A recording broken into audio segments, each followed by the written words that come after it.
私はハーピーのバレンタイン。君もよくこんなところまで来れたものだ。褒めてやるよ。しかし、これでお別れ。Et bonjour à tous, c'est Ayolos Davy, j'espère que vous allez bien. Tout de suite, donc une petite vidéo sur notre review sur Valentine de la Harpie. J'espère que vous allez vous régaler. À tout de suite.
Et voilà les amis, donc du coup, voilà cette petite review sur Valentine de la Harpie. Et bien, écoutez, on va regarder la boîte d'un peu plus proche parce qu'effectivement c'est une boîte. Alors c'est un spectre qui est assez rare, mine de rien, puisqu'en fait il n'est pas facile à trouver comme tous les spectres en classique. Hein. Donc on va jeter un petit coup d'œil. Donc on va faire tourner ça. Donc alors j'aime beaucoup. Hein. Je vais vous montrer tout à l'heure, mais ce sont les boîtes qui s'ouvrent en deux effectivement, hein, comme toutes les classiques. Donc ici, du coup, on a bien donc, la forme objet de la harpie. Ici, on a ce qu'on a à l'intérieur effectivement de la boîte. Hein. Donc on a effectivement ici donc l'attaque, donc Greed the Live. Ici, on a effectivement la pose d'attaque de Valentine. Ici, on a avec le casque et sans le casque. Ici, on a le forme objet, d'accord, donc l'objet, hein, le totem. Et ici, on a encore, voilà, ça, il m'a l'air d'être très compliqué à poser ce Valentine. Je sais pas pourquoi, je sens qu'on va galérer. Alors attendez, on va juste décaler la statue, hop, la résine, bien se caler au milieu. Alors, on va la remettre juste ici, voilà. Alors, qu'est-ce qu'on a de beau là-dedans?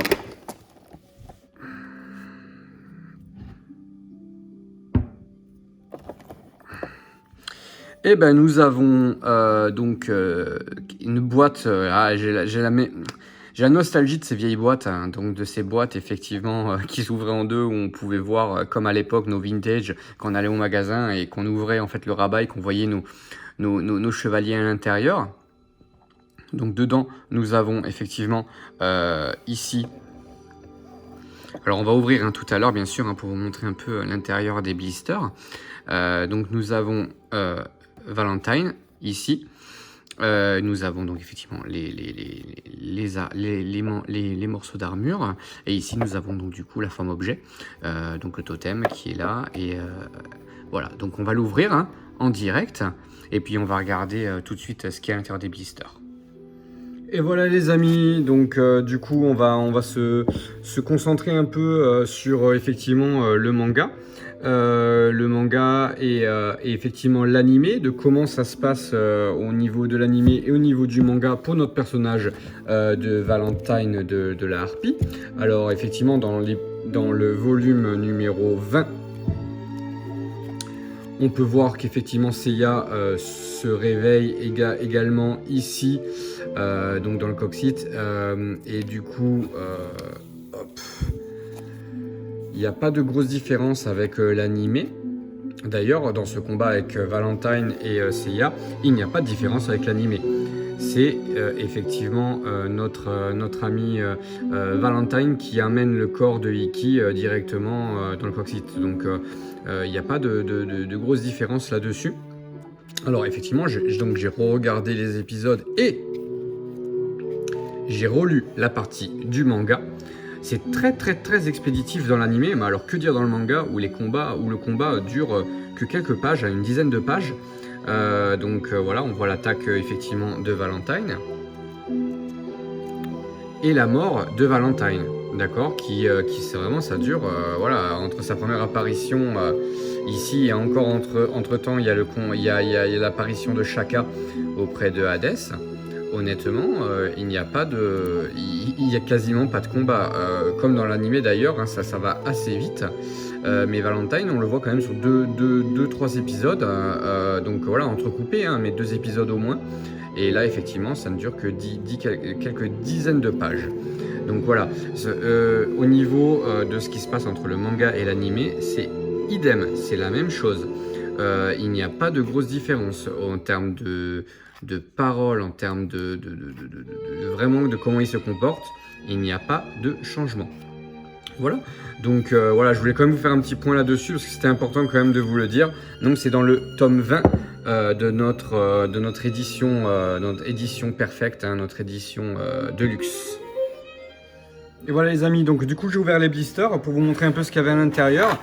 Donc effectivement j'avais oublié que les blisters des classiques comme ça étaient quand même de très mauvaise qualité. C'était vraiment pas folle honnêtement. Alors je sais pas si c'était les blisters des spectres, mais les blisters étaient vraiment pas tout mollasson. C'était vraiment pas agréable à ouvrir.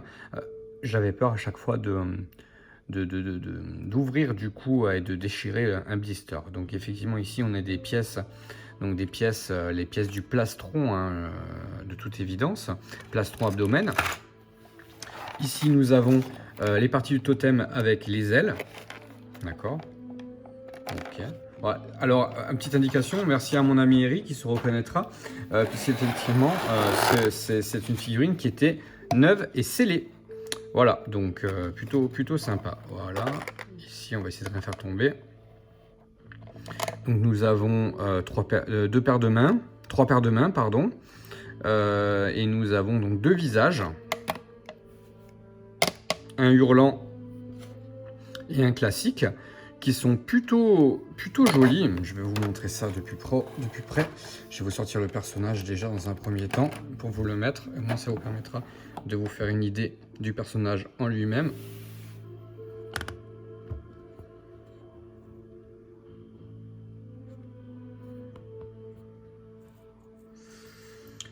Et nous avons ici du coup un autre visage, donc le visage hurlant.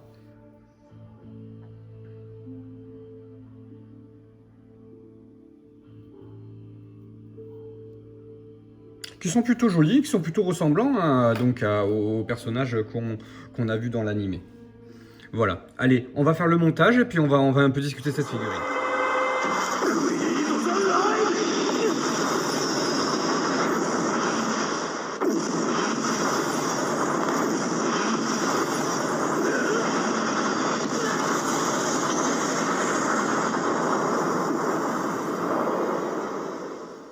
Et voilà les amis, alors, bon, elle a fini de tourner.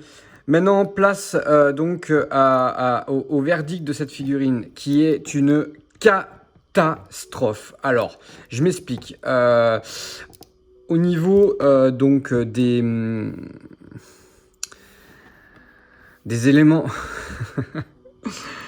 Voilà, j'ai un corps qui est du caoutchouc. Ça faisait très longtemps. Très longtemps que ça m'était pu arriver. On est donc sur du caoutchouc, elle peut tomber à tout moment, les pieds Bandai, franchement. Donc là on est sur une figurine neuve, donc effectivement elle est vieille parce qu'elle est vieille par l'âge, mais elle est neuve puisqu'elle était neuve scellée. C'est juste une catastrophe. Alors, regardez ça. Sans déconner, franchement. Alors j'ai pété un plomb hein, pour la faire tourner et qu'elle tienne. Les amis, ça a été pas mince à faire. Je suis honnête avec vous, je ne vais même pas essayer de lui faire un semblant de posing. Alors si, parce qu'effectivement vous allez avoir ma séance shooting photo tout à l'heure. Donc on va essayer de faire une petite... Voilà, ouais, en direct. Mais je vous le laisse ça. Je vous le laisse parce que c'est important que que vous voyez ce qui se passe avec cette figurine. Elle a aucun équilibre. Elle ne tient pas. Elle a les ailes, effectivement, qui sont trop lourdes. Donc, voilà. Alors, rien de grave en soi, puisqu'en fait, les pièces tiennent plutôt bien sur mon modèle à moi. Mais waouh. Un système de fixation d'épaulettes qui est... mais c'était catastrophique de faire des fixations comme ça. C'était des fixations, vous savez, qui se mettent directement sur les bras avec des petits U, là. Oh là là, mon Dieu, c'est horrible. Ça me manque pas, ça. Les enfants, ok, d'accord, je comprends, hein, quand Hades, oh là, mon Dieu, Hades, il a 180 balles, je sais, je suis le premier à râler hein, sur le prix, mais franchement, quand on voit Hades, quand on voit les articulations EX, quand on voit les articulations en fer, là, qu'ils ont fait, c'est quand même beaucoup mieux que ça, quoi. Là, honnêtement, ouais, la figurine est jolie, hein, elle a un bon aspect, il n'y a pas de problème. Elle est plutôt sympa, on peut faire pas mal de choses alors avec les ailes, etc. Mais alors, les ailes sont trop lourdes, elles tirent le personnage en arrière. Voilà, je sais même pas, j'ai peur de la mettre dans ma vitrine, j'ai peur qu'elle tombe sur les autres. Enfin, voilà quoi, honnêtement, c'est une figurine que j'ai payée à peu près 100 balles. D'accord, hein, donc à peu près 100 euros. Hein. Voilà. Je regrette pas de l'avoir parce qu'effectivement, c'est une figurine que je voulais dans ma collection puisque je voulais finir la gamme des spectres classiques, même classiques. Hein, donc les argents et les spectres, je vais les finir. Mais waouh, ça a aucune stabilité. Les jambes molles, non mais sans déconner, comment vous pouvez sortir d'usine des jambes molles comme ça? Je sais que ça arrive hein, sur quelques exemplaires, hein, mais voilà. Donc je suis curieux, les amis. Si vous avez la Valentine, que vous l'avez dans votre collection, dites-moi les défauts qu'elle a. Je sais que j'ai un ami Nicolas qui m'a dit que les pièces tenaient pas. Moi, les pièces tiennent plutôt bien. J'ai pas trop de soucis au niveau des pièces. Mais surtout, je veux que vous me disiez qu'est-ce qui ne va pas sur votre modèle. Est-ce que vous aussi, vous avez le corps Flagada? Voilà, donc moi, j'ai le corps Flagada et encore pire que ça, j'ai les pieds Flagada. Ça veut dire que elle peut se casser la figure à n'importe quel moment. Mais c'est quand même une figurine qui est jolie. Voilà, elle a un bel aspect, elle représente bien Valentine. Donc c'est de ce côté-là, pas de souci. C'est une figurine qui est assez vieille, donc elle est plutôt récente. Donc voilà, elle a ses défauts, etc. Mais avoir un corps comme ça faisait très longtemps que ça m'était plus arrivé d'avoir un corps Flagada comme ça. Je vais devoir lui trouver une position de façon à ce que dans ma vitrine, il se casse pas sur la figure sur les autres, parce que là j'aurais vraiment les boules. Je ne mettrai pas de note, c'est pas le but de mettre une note à cette figurine, mais honnêtement, je suis mitigé, vraiment mitigé.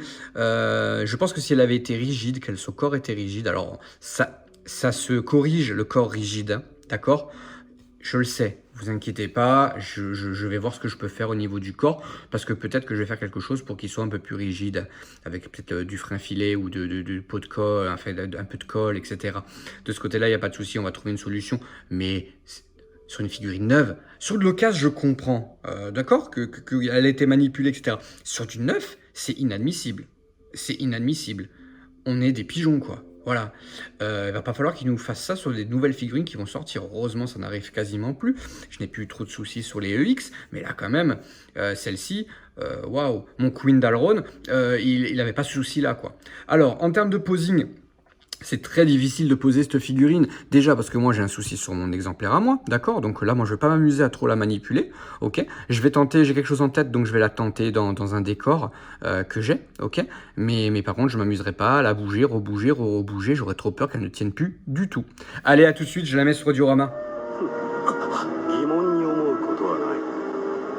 ここはまるで君たちセイントのためにあるような地獄の。ここは第八プリズンのコキュートスといって神に謀反を企てた最も重い罪人の落とされる地獄だ。よって神ハーデス様に歯向かったセイントが最も多く落ちてくる。 Et voilà les amis, voilà une petite posing que j'avais en tête pour notre ami Valentine, voilà donc sur un diorama donc de Niki Diorama. Écoutez, voilà, je sais pas ce que vous en pensez, mais je me suis éclaté sur ce posing là. Honnêtement, il tient avec l'aide des ailes, hein. Soyons honnêtes, hein. Il a aucune tenue, donc c'était juste pas possible de le faire tenir autrement, mais bon, j'ai biaisé un peu, je suis arrivé à faire ce que je voulais. J'espère que ça vous plaît, on va passer à la séance shooting photo. Voilà, donc pour le bilan de cette figurine, hein, comme je vous ai dit tout à l'heure, voilà, il faut pas la payer trop cher non plus, parce qu'il faut pas exagérer, ça reste une classique. Et j'ai eu la malchance d'être tombé sur un corps mollasson et mouligas, donc voilà, c'est comme ça. Après, ça reste que vous voyez, hein, qu'on essaie de faire un petit quelque chose, on fait quand même des trucs assez jolis avec. Donc voilà, moi je vais me faire ma petite séance shooting photo là, parce que voilà, elle est bien positionnée et qu'honnêtement je pourrais pas faire beaucoup mieux avec elle. Et maintenant il va falloir que je lui trouve une position, un posing pour la vitrine, du coup, pour pas qu'elle tombe sur les autres. Donc je vais essayer de voir si je peux essayer de lui trouver une position à genoux éventuellement. Ça peut être pas mal. Ou accroupi. Donc je vais essayer de regarder ça. Voilà, donc une figurine sympathique au niveau design. Elle rappelle vraiment le personnage de l'animé. Par contre, effectivement, voilà, comme je vous ai dit, je suis tombé sur un corps pas terrible, donc c'était un peu moyenasse de ce côté-là. Voilà, écoutez, j'espère que ça vous a plu. C'était ma review sur Valentine classique. Voilà, vous voyez ces spectres-là, hein, je pense qu'en EX, même si c'est des personnages un peu secondaires, voilà, s'ils sortent en EX, je pense que ce serait pas un luxe, hein, vu le corps mouligas qu'on a sur celui-ci. Voilà, donc on verra effectivement si je fais quelque chose au niveau du corps ou si je le laisse comme ça pour le moment, sans me prendre trop la tête. Je vous fais la bise, c'était Aiolos Devi, je vous dis à très bientôt. Et n'hésitez pas à me dire en commentaire ce que vous avez pensé de ce Valentine. Si vous l'avez, qu'est-ce que vous pensez de votre exemplaire à vous? Je suis quand même assez curieux de savoir ce que vous en avez pensé et quels sont vos soucis sur le vôtre. Et si vous n'en avez pas, tant mieux, dites-moi-le, c'est important de savoir si je tombais sur un mauvais exemplaire ou si tous les corps sont un peu de cette façon-là, un peu mouligas. Merci beaucoup, la bise.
Cette vidéo était magnifique. Bravo Aiolos Devi. Et merci à tous d'avoir regardé.